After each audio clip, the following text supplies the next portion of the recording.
நலமும் வளமும் பெருக. நம்ம சிறுதானியத்தில் பேன்கேக் பண்ணியிருக்கோம். சிறுதானியம் என்ன எடுத்துருக்கோன்னா குதிரைவாலி அரிசி. அதை நல்லா ஊற வச்சுக்கிடணும். ஒரு 3-4 மணி நேரம் ஊற வச்சுட்டு அப்புறம் மிக்சி ஜாரில் போட்டு எடுப்போம். ஆளி விதை, இனிப்புக்காண்டி பேரிச்சம்பழம், அரைக்கிறதுக்கு ஆளி விதையை சேர்த்துக்கலாம். பேரிச்சம்பழம் போட்டுக்குவோம். கொஞ்சம் தயிர், ஒரு 1/4 கப் தயிர். ஃப்ளேவர் வேணுன்னா கொஞ்சம் வெண்ணிலா எசன்ஸ் சேர்த்துக்குவோம். நல்லா கொஞ்சம் இனிப்பு கூடுதலாக வேணும், ஸ்வீட் கூடுதலாக இருக்குன்னு நினச்சா இன்னும் பேரிச்சம்பழம் 2 சேர்த்துக்கோங்க. அதை மிக்சியில் அரைச்சி எடுத்துருவோம்.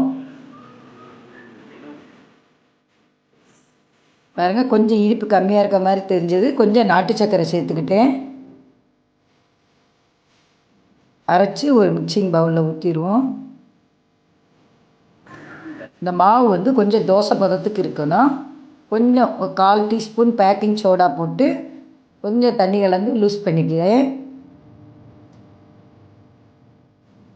தோசை சட்டி வச்சு அதில் கொஞ்சம் நெய் ஊற்றி ஒரு கரண்டி மோந்து ஊற்றுறேன் பாருங்கள். அவ்வளோதான். அதை மாவை இழுக்கக்கூடாது, எதுவும் பண்ணாதீங்க. அப்புறம் கொஞ்சம் நேரம் மூடி போட்டு அப்புறம் திரும்ப நம்ம பரட்டி போகலாம். தோசை ஊற்றுற மாதிரி தான் திரும்ப பரட்டி போட்டு மறுபடியும் மூடி வச்சு அதுதான் பாருங்கள், வெந்துருச்சு பாருங்கள். உடனே 2 நிமிஷத்தில் வந்துடும். நீங்கள் அடுப்பு மட்டும் கொஞ்சம் ஃப்ளேம் சிம்மில் வச்சுக்கோங்க.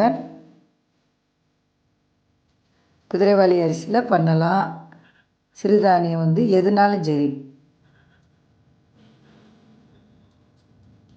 வரகு, திணை, சாமை, குதிரைவாலி எதுனாலும் பண்ணுங்கள்.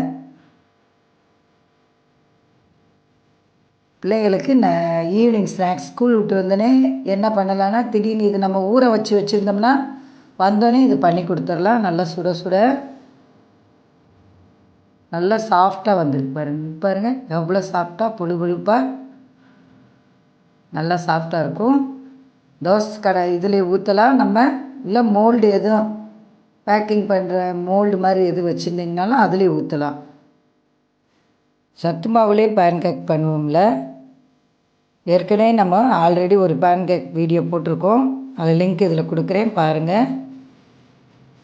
தேங்க்யூ.